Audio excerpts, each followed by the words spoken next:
Hi everyone, great to have you here for this Lunch and Learn session. My name is Alison Bird. I am a Program Manager here at Climate Salad and I am delighted to be with you today.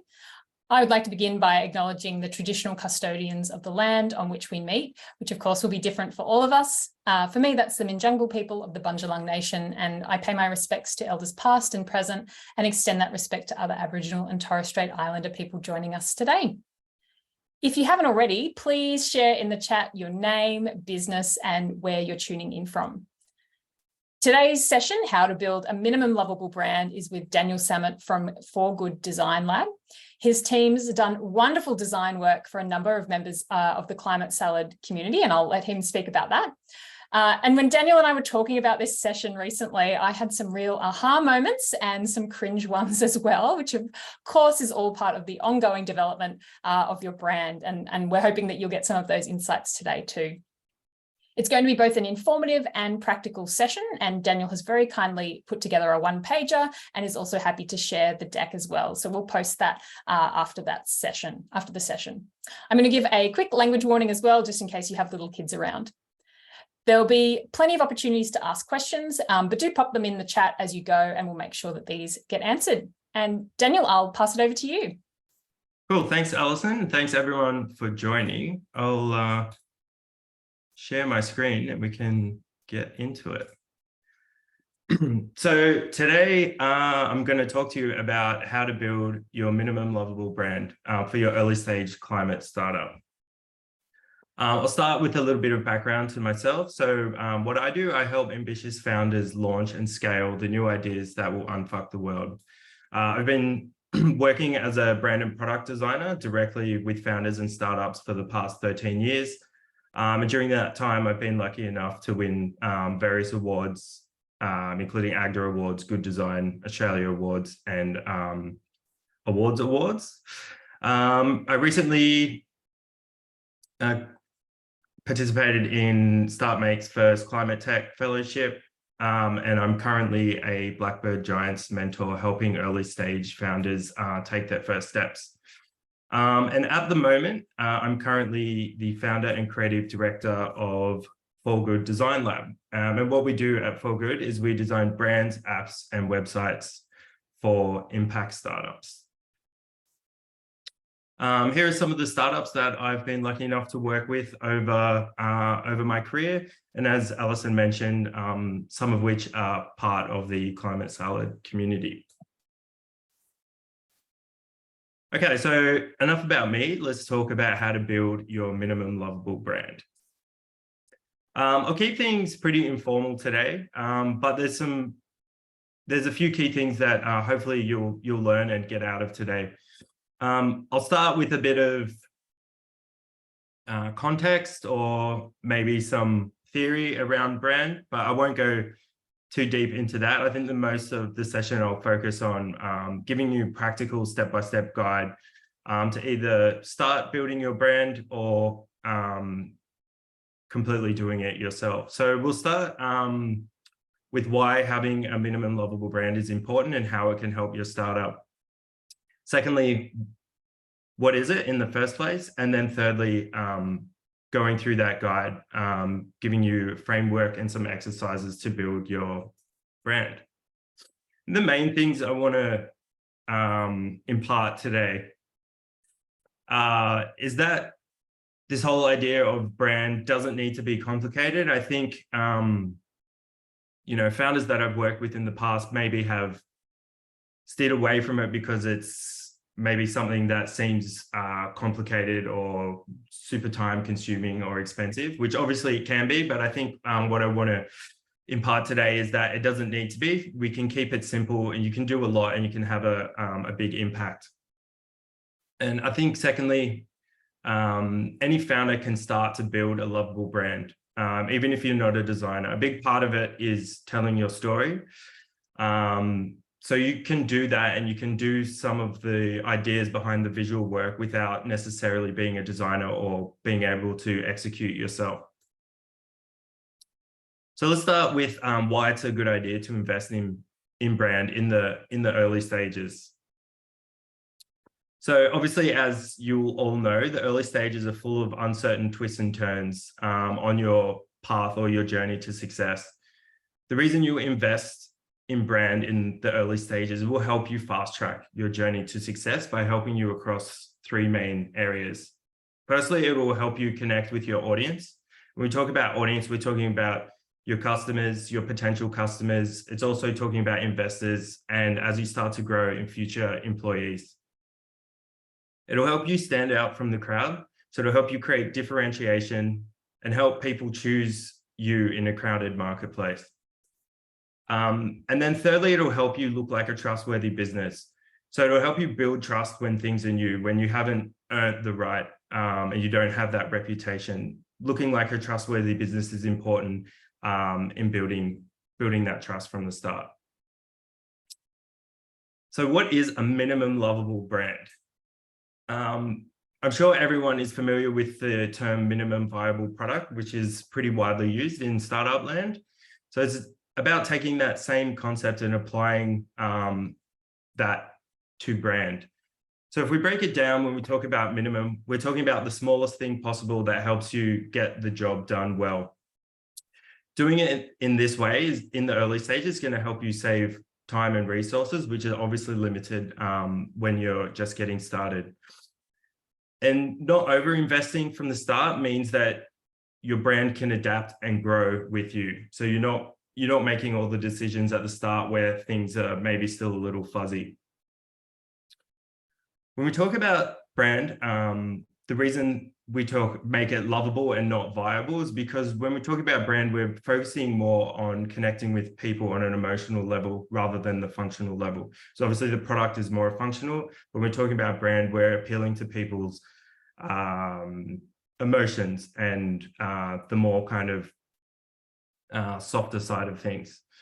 Creating a lovable brand will help you create loyal customers and it will help you create advocates for your business. And if we're going to summarize brand, I think the best way to do that, your brand essentially is your reputation as a business. It's what people think of you. And you influence and control this reputation through three things. So it's through the story that you tell, it's through how you look, and it's through the experience that you deliver. So what makes a lovable brand lovable? I think it's useful to think of your brand as a person. And if you think of your brand as a person, you can start to create a brand that you'd want to be friends with. So we think about brand in this way, it becomes easier to understand the qualities that make a brand lovable. And I think, a lovable brand must always be three things. First and foremost, it needs to be real. If you're being authentic, you will attract the right audience. We as people trust brands who believe what we believe. It must be relatable. You don't need to be everything for everyone. It's better to be focused so that your target audience can relate to your brand. And the third one is reliable. So you build trust by being consistent. Your audience should be able to rely on you to deliver on your promise and do what you say you'll do. Okay, enough theory. Let's get into the step-by-step guide to building your minimum lovable brand. So this is essentially the exact same framework I use when building brands for clients.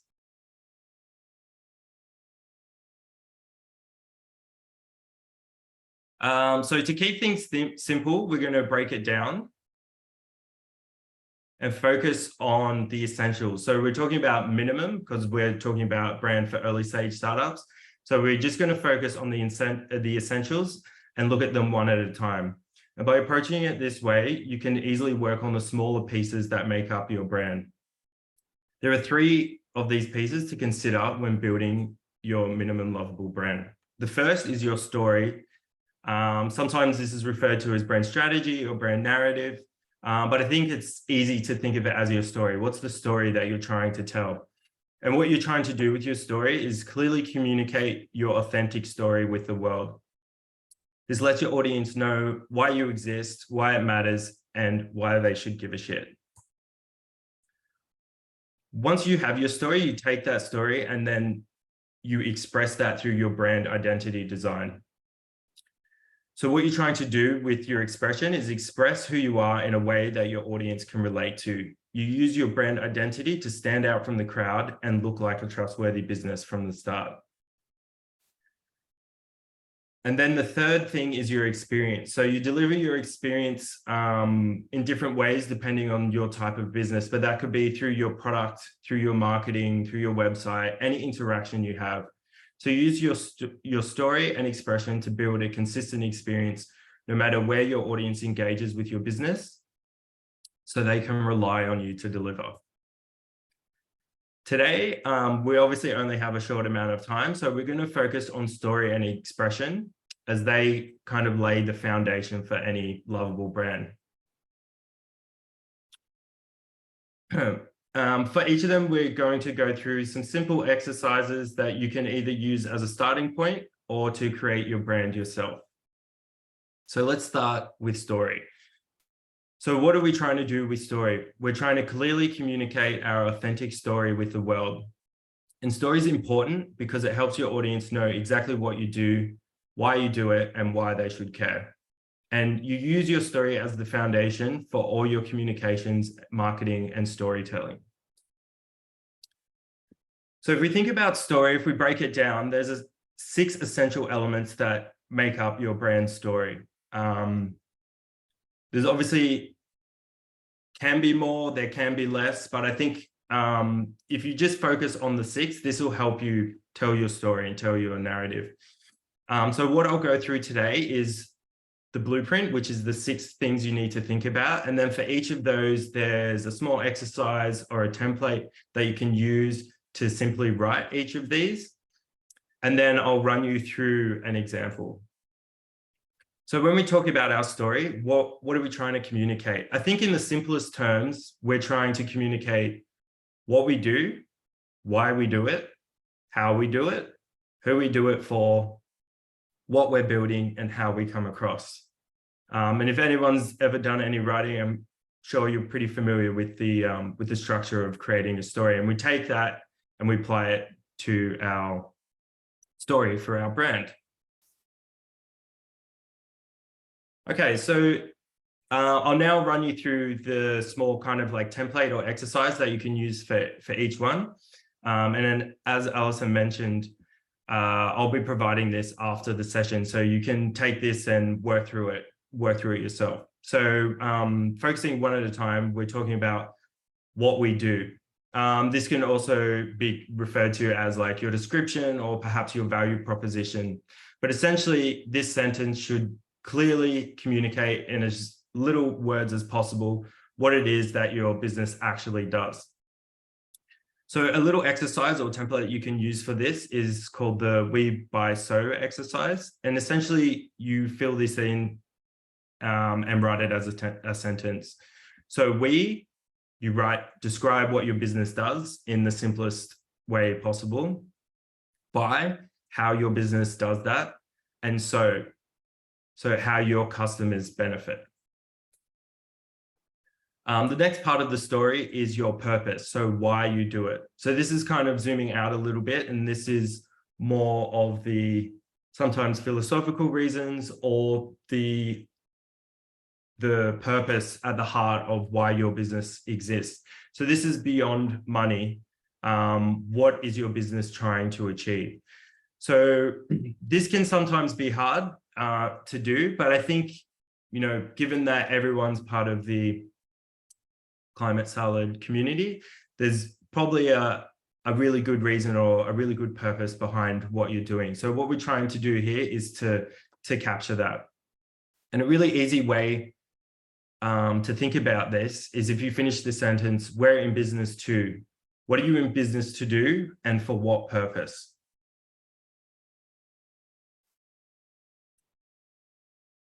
The third one is how you do it. So these can be referred to as values or behaviors. They're probably most commonly referred to as values. I've found it's easier to write them if you think of them as behaviors, because then you're thinking about how must you behave, but you can think of them as values or behaviors. I think the easiest way to write these is to think, to achieve our purpose, we must. So how must you behave, or what must you value in order, as a business, in order to achieve your purpose? The fourth one is customer. So who you do it for. This hopefully should be fairly straightforward in terms of who your ideal customer is. I think it's important to think about this as part of your story, because it's essentially who you're trying to communicate with. For this, you just describe your customer. And from the early stages, sometimes it might be tempting to want to talk to lots of different customers across different sectors or different types of people. But I think, especially from the early stages, it's easier to focus on who you can deliver most value to and be really targeted in terms of who you are doing it for. That'll also make the rest of your communications a lot easier when you have a specific message trying to get across to a specific customer. The next one is your vision, so what you were building. So this is kind of like big picture, where you see yourself going, what you're aiming towards. So the template here is we are building, and you finish that sentence by describing what you were building, kind of the big picture, and then what the benefit is. And the benefit, depending on your business, it could be the benefit to society, could be the benefit to the world, it could be a benefit to a specific customer. But thinking about what you're building and then what the benefit is. And then lastly is your personality, how you come across. So if we go back to thinking about our brand as a person, what personality traits would they have, or what personality traits would you like your brand to have? And then you can think about how you would like to come across.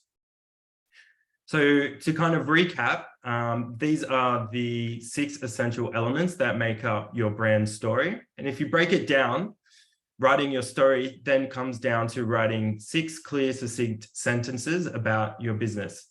And I'm sure everyone here is more than capable of doing that. And at the end of doing this exercise, you'll have a really clear story that'll help you communicate exactly what it is you're doing, why you're doing it, and why people should care. So I'll run you through an example for our design business, For Good. So our description, what we do, we design brands, apps, and websites for impact startups. Our purpose, why we do it, we're here to launch and scale the new ideas that will unfuck the world. And how we do it, our behaviors. In order to achieve our purpose, we need to work on things that matter. We need to be open and honest, and we need to value people, planet, and profit equally. And who our customer is ambitious founders and teams who believe in a better future and see business as an opportunity to shape it. And we're building better businesses for people and the planet. And we come across bold, approachable, and dependable.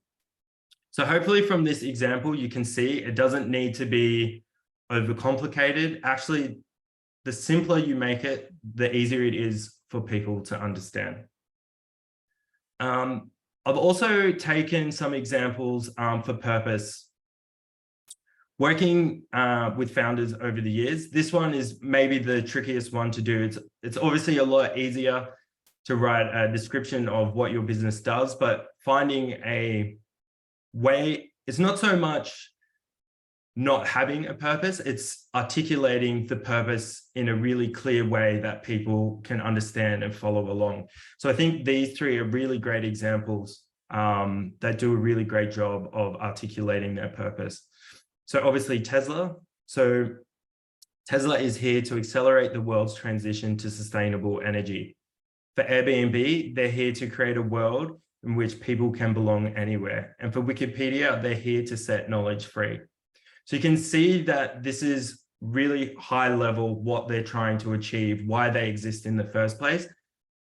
They're short, succinct sentences, and they really get a clear, singular message and point across. And they do it in a way that doesn't talk about their product at all. I've also created a checklist for you. So once you've gone through and done the exercises, you can kind of go through this checklist. And if you can tick off everything here, then you've done a really good job. If you can't quite tick off everything here, then maybe go back and do the exercises again. But it's essentially just double checking that our story achieves what we're hoping it will achieve. So the main things to ask yourself: is it real? Is it true to who we are and what we're doing? Is it meaningful? Will people care? Is it simple? Will people understand it within 20 seconds? And is it usable? Would you be happy to use these words in your marketing, your communications, your pitch deck? If so, then you've done a really good job with story. I'll pause there and I'll answer any questions in relation to story. Thanks, Daniel. Lots of practical aspects already. We haven't got any questions in the chat, but if you've got one, pop it in there. But I'm curious, and I don't want to ruin anything because I know that we're going to talk about common mistakes in a minute. But do you find that founders assume that they've communicated their story well, like, or yeah. Yeah. So I think the hardest thing in the early stages is to go from all these amazing ideas you have in your head into putting it into a clear, succinct format that people understand. So it's easy if you're sitting down with someone to tell them about your vision, why you're doing it, and exactly what you're doing. But the reason why you would try and put it into words is that you're not always going to be able to have those conversations. When you put it on your website, you're not there to sit next to someone and explain it to them for things like that. So I think in my experience, it's not so much founders have trouble saying enough. It's probably that they say too much, and it's like taking away the noise to get to the heart of what's meaningful so people can connect with it. Yeah, that makes sense. I guess if you're a founder, you've had a really long journey to get to communicating that that point in just a sentence or something like that on your website. So I can see how these kind of practical steps is a really good way to kind of pare back the noise, as you say, to get to the point. Yeah. We've got a question from Matt. Are you happy, Matt, to come off mute and ask your question? Yeah, I am. Thanks, Alison. Thanks, Daniel, for the presentation. It was great. When you referred to, my question is, when you referred to you and you doing the branding or you being part of the brand, I just wanted to distinguish between the you being us, being people, and the you being the organization, and seek a bit of clarity on that. And it sort of occurred to me when you brought up Tesla, that the man we think of as Tesla doesn't come across as the most purpose-driven individual. Yet the Tesla brand is, obviously, for a great purpose. That's a good point. Definitely a good point. And something you would maybe need to consider how much you want. Are you a founder? Yeah, I am at the moment a single person. Yeah, but hoping to have more, obviously. Yeah, so it depends how you want to do it, because sometimes you can leverage your personal reputation or your personal brand in your brand as a founder, especially if you are kind of well regarded within the industry or from things you have done in the past. Or sometimes you don't want to have that association. So it really just depends on if there's value to be added there. But also, as you were saying, you're a founder. In the earlier stages, as a founder, you're going to be having a lot of conversations with, say, investors and potential employees and things as well. So especially when you're small, the organization is a reflection of your values and your purpose and why you started it. So sometimes it can be useful to bring that into the brand, but you definitely don't have to. It really just depends on what path you want to take. But in my experience working with founders, a big part of their business is they put a lot of themselves into their business. So you'll think about things like the values and the purpose that generally comes from within why you personally are doing it and what you personally value and the culture that you want to build within your organization. So there is a lot of crossover, especially in the early stages. But yeah, it's kind of up to you to make a call as to how much you want to put yourself into the story. Yeah, thanks a lot for that. It's great. Thanks, Matt. We have a question from Luke. Luke, are you happy to come off mute and ask your question? Yeah, sorry, my camera is genuinely broken. I'm not making up any excuses, but that's okay. It feels like we're in a talkback radio situation. But yeah, thank you, Daniel, for the presentation so far. Super, super valuable. It was actually just a comment to piggyback off what you and Martin were saying. I think if you're like a super early stage founder and you might think that you're not overly credible yet, that's probably one of the biggest insecurities you can have. But remember that you aligning your story to what you're trying to achieve is all you really have at the very, very beginning, and you haven't really got existing customers or whatever else to verify your business. So just tapping into the philosophical side of things, I think, is essential to get because you are the brand at that point and you are the story. Yeah, agree. Thanks, Luke. Yeah, thanks, Luke. That's one of the hard bits, isn't it, at the start, particularly of putting yourself out there, depending on how comfortable you are with that.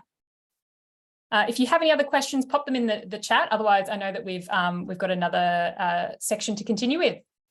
Yeah, and sorry, it seems to be someone's doing some gardening outside. All good. We can't hear a thing.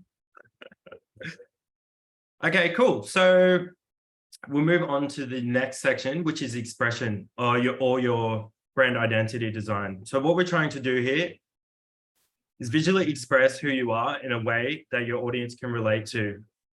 And it's important because it'll help you stand out from the crowd and it'll help you look like a trustworthy business from the start.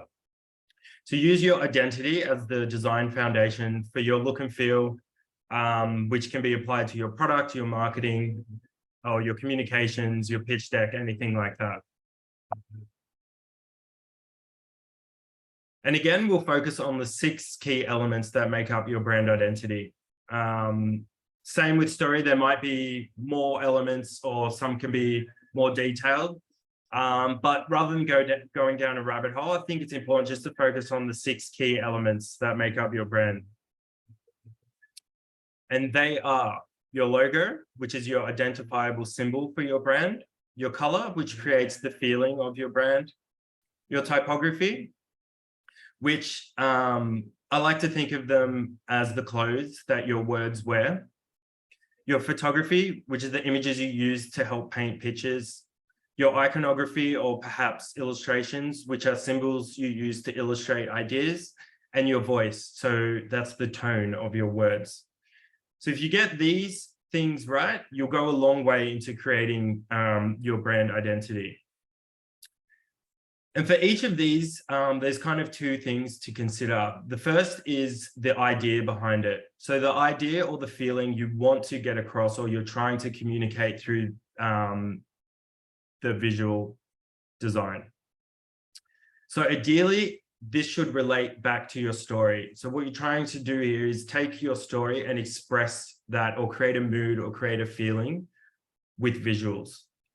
So for the idea, anyone can do this. You don't need to be a designer. And I'm going to run you through an example of how you can quickly write ideas to communicate a feeling.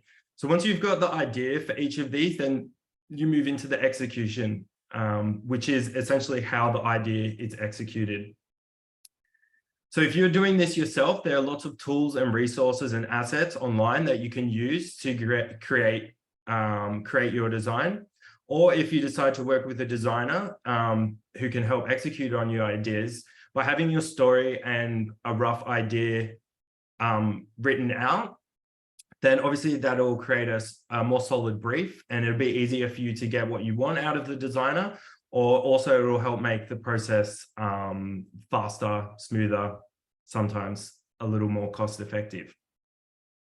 So in the same way that we had a little template or exercise for each of the elements of the story, we'll do the same for your identity design. So for each of these, all you would really need to do is quickly write out an idea for each of these. I'll run you through an example because I think that's the best way to kind of illustrate what I mean by that. So again, I'll run you through an example for good. So for our logo, the idea behind our logo is people and planet, because the projects that we work on, we want to work on things that benefit people and planet. So you can see how the story goes to like a really simple idea. It's not like overly complicated or complex. It's like, we want to work on stuff that means something for people and planet. So that's our idea for our logo. And then the execution, to represent people, we've chosen an eye, and then to represent the globe, planet, we've chosen a globe. So what I kind of want to get across here is that without even thinking about what it looks like, you can write down some ideas that relate back to your story. And if you're thinking about just the logo, you can do that.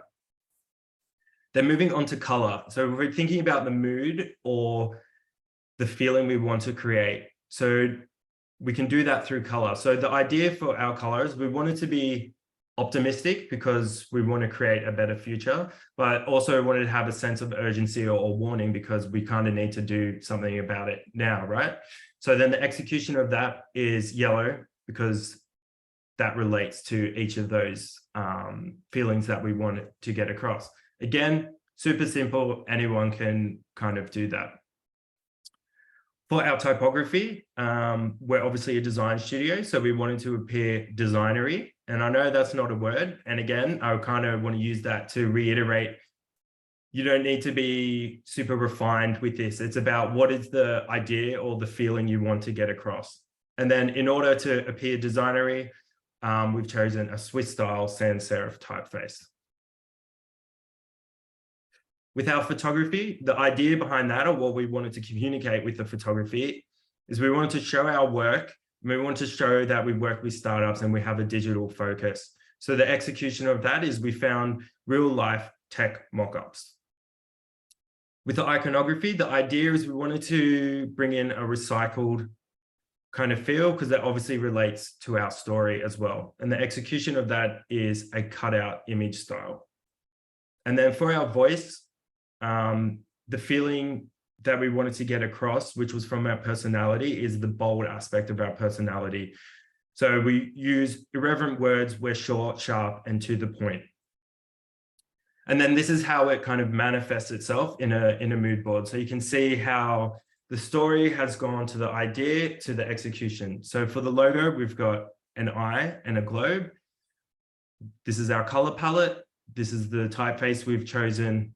This is the style of imagery we use. This is the style of our icons. And then here's some of the language we use. Super, super simple, but these are the building blocks that start to make up a brand identity. And when used consistently across different mediums, people start to recognize and then associate these things with our brand. And then hopefully the story that we want to tell comes across, and then our design starts to create a mood and a feeling, which helps us tell that story. So what I've also put together is a few resources that you can access online, which will help you execute on some of these things if you would like to do it yourself. These are things that I use in my projects, and I'm sure you'll find super useful. The first one is a branding design blog called Brand New. I think there might be a small membership fee. It might be like $20 a year or something, but it's really, really useful in terms of getting ideas and inspiration from other brands. It's obviously useful to look at what other brands are doing in terms of like best in class, so you can kind of see and compare how your brand kind of stacks up. There's a lot of useful resources and information on there as well. This website called Color Hunt can help you create your color palette. You can search by feeling or mood on the side and it will generate color palettes. You can use them, you can pull them directly from there. You can see which ones are working, or you can modify them and create them yourself. And it will use colors that work really well together. So you can use that to help create your colors. With typography, typography is like really important in terms of creating a mood for your words. Obviously you can use free resources like Google Fonts and things like that, but if you're using the same fonts as everyone else, you'll start to look like everyone else. So using custom typefaces goes a long way to creating like a unique feel for your brand. This website, Typewolf, is a great resource you can use to see what other fonts are being used on other websites, and then it will tell you what fonts are used on that website, and then where you can get them. So if you see something you like on there, it'll help you, point you in the right direction, so you can find it and use it for yourself. Unsplash is a resource for free stock imagery. Stock imagery has traditionally been pretty crap, but this resource actually has some really beautiful imagery that you can use all for free. And then the same with the Noun project for vector icons. And then in terms of writing, I use Hemingway Editor as kind of a tool to kind of either proofread, but also check that I'm heading in the right path. So it actually helps you structure your sentences better, helps you become a better writer, and it gives you a grade in terms of like readability. And you always try and make it simpler and easier to understand. So this is a really helpful tool, especially for like writing your story or writing content for your website or anything like that.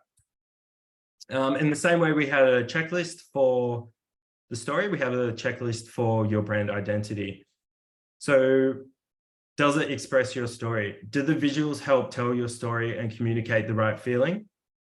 Is it trustworthy? Does it make your startup look trustworthy? Is it unique? Does it help your startup stand out from the crowd? And is it memorable? Are there at least one or two visual elements people will remember and associate with your brand? So if you think, for us, hopefully people start to associate yellow with our brand. Yellow, people, and the planet. And then if those were the only two things that they would remember, that's okay, because that starts to tell our story and it starts to tell our experience. Cool. Now I'll open up to questions on design. Maybe there might be more questions here, given that I assume a lot of you are not designers. Thanks, Daniel. We've got a question here about whether you can suggest any resources for free infographics. Ooh. Off the top of your head. Not off the top of my head. No. No problem. I think you can maybe get some on Unsplash, perhaps, if you kind of search for that, something really specific. And Tess, you've got some resources in the chat as well. And of course, Canva, always a good place to start for non-designers. And just you took me through this yesterday, and straight away I had a Hemingway app up and improving my writing immediately. Awesome. Hey. Yeah, really, really practical. So, I mean, what I really like about what you're sharing with us, Daniel, is that depending, I guess, on where you are in your business, whether it's creating it yourself or going to a designer, you're pinpointing what you want to be doing. So, you know, before even if you decide that you're going to take it to a designer, as you kind of mentioned, it's a lot easier for you and the designer if you can go in with some ideas as opposed to be like, oh, I just, I kind of want it to be green or something. It just makes it really hard for the designer and lots of back and forth for you if you don't have really specific ideas. Yeah, exactly. It can help speed up that process and also get you to a point that you're really happy with. Yeah, exactly. If you've got a question, you can put up your virtual hand, pop it in the chat, and we can ask Daniel to answer it. But otherwise, it looks like I think you've covered everything, Daniel, and we can probably keep going and find out what the common mistakes are that people might be making. Yeah. Okay. Cool. All right. So as I said, I've been working directly with founders for 13 years, both in the early stages and kind of all the way through to scale up stage. Especially for the earlier stages, it's really common to make these mistakes. So maybe be on the lookout for these, and hopefully I can impart some wisdom on how to avoid them. So I think the biggest mistake early stage founders make is trying to be everything for everyone. Trying to be everything for everyone is really hard in the beginning, especially if you have limited time and resources. The more focused you can be, the easier it will be to connect with the right audience. So I think anytime I work with founders as part of telling their story, but also I guess this is to do with your story, but it's also, I guess, a little bit of, business advice. So be focused and solve one problem for one customer. If you put 100% of your energy into that, you'll cut through a lot faster.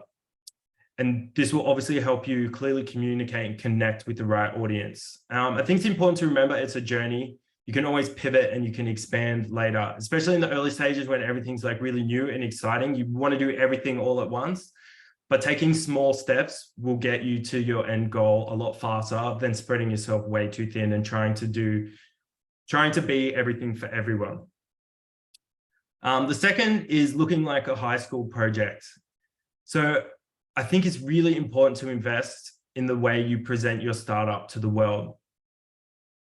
Hopefully today I've shown you that it doesn't need to be complicated, and a little effort can go a long way in making you look like a trustworthy business from the start.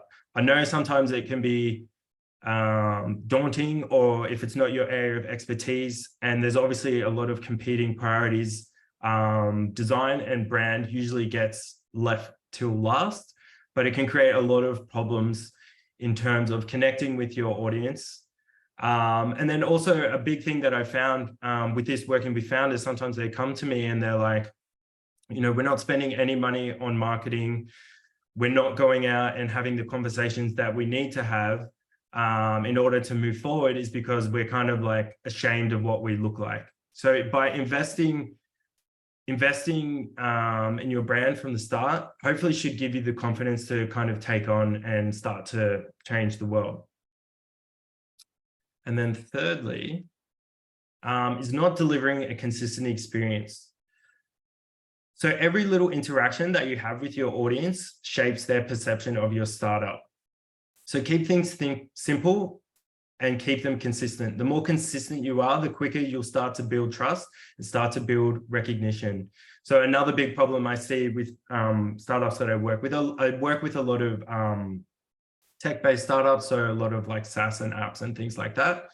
So your website will look like one thing, and then your product will look like another thing. So someone goes to your website, then they go through and they start using your products, and it's like two completely different experiences. Especially online when there's no one there, it's kind of like you start to lose credibility or trust. It's like, oh, can I trust this new thing? It hasn't been around long enough. So by delivering a consistent experience, you're starting to build that trust, and you're also starting to build that recognition around your brand and business. Daniel, we were going to jump in with a poll then. Are you happy for me to share that? Of course. Fabulous. Really interested to see if anyone's feeling like this might be an area of growth for you at the moment. Maybe you're trying to be everything for everyone. Maybe you're feeling like it does look a bit like a high school project, or maybe you're thinking it's not consistent experience across the website, any other marketing, you know, if you've got a platform or any other kind of part of the experience of your product. So we've got a few, we're trying to be everything for everyone. Definitely a few takers there, a little bit on the high school project as well, and the consistent experience, certainly a few areas there to reflect on. Is that kind of consistent with what you've seen, Daniel, in your work? Yeah, definitely trying to be everything for everyone is like, I think it's because it's so exciting, right? So you want to solve all the problems for everyone, but in order to do that, do it one at a time, and you'll go a lot further. And that problem, like, you don't need a designer, you don't need anyone to solve that problem. You can make that decision yourself. It's sometimes hard to say no, say to potential customers or clients, especially in the earlier stages. But the more you say no, the clearer it becomes who you're actually targeting. It can actually help you in the long term. And Daniel, there was a question here about whether you happen to have a good customer persona template, or whether that's a little bit out of your remit. Yeah, there's lots online. You know, find any kind of one. I'm sure they would do the same job. We have one that we would take clients through, but to be honest, we kind of just, it kind of becomes a bit fluff. And if you can clearly communicate in one sentence who your customer is and the problem you're solving for them, like, I kind of find that with my clients, that's a lot more useful than kind of making up different things about them. Or the other way that I approach it with clients, if they have customers, base it on their best customer. So don't make up like fake traits or things like that. Realistically, if they kind of just get put in a box and no one ever looks at it, base it on a real customer. And if you that's your ideal customer, learn about them, talk to them, and then get more customers like them. So two things would be, well, three things. If you really want to do it, there's lots of templates online. Just Google it, you'll find one pretty easily. Secondly, I think it's probably better to be more succinct. Try and describe who they are and the problem you solve them in one sentence. Or thirdly, base it on an existing customer who would be your ideal customer, who you want more like that. And speak to them, really get to know them, really get to understand their pain, their problems, and how you solve their problems. Awesome. Love that. Thank you. No worries. All right, so to recap, hopefully after today, everyone feels like they can at least make a start on this, and it doesn't need to be this huge, complicated process. And that, yeah, any founder, and including yourselves, can start to build a lovable brand, even if you're not a designer. So thank you everyone for today. Feel free to reach out if you'd just like to say hello, have a chat. Or obviously, if you'd like help building your minimum lovable brand, I'll be more than happy to have a chat. We offer discounted rates for Climate Salad members. And we do have tailored packages for early stage startups, which are not currently on our website. So if you want to learn more, get in touch. Here's my email, LinkedIn, or you can follow us on Instagram. And I'll be sharing this afterwards, so you can have all the details there. Lovely. Thank you, Daniel. Really exciting to see that you've got that discount there as well. Thank you very much for sharing that. Thank you everybody for joining us today. As we said, we'll share the deck and that one pager so that you can start reflecting on your minimum lovable brand, and that'll come through later today, I hope, and I'll get that out to you shortly. You can reach out to Daniel there. And before you head off, we really appreciate if you can spend a minute answering some feedback so that we can continue to create great content for you. Thanks so much, everyone, for joining us. And thanks, Daniel, for sharing everything about building your minimum lovable brand. Cool. Thank you.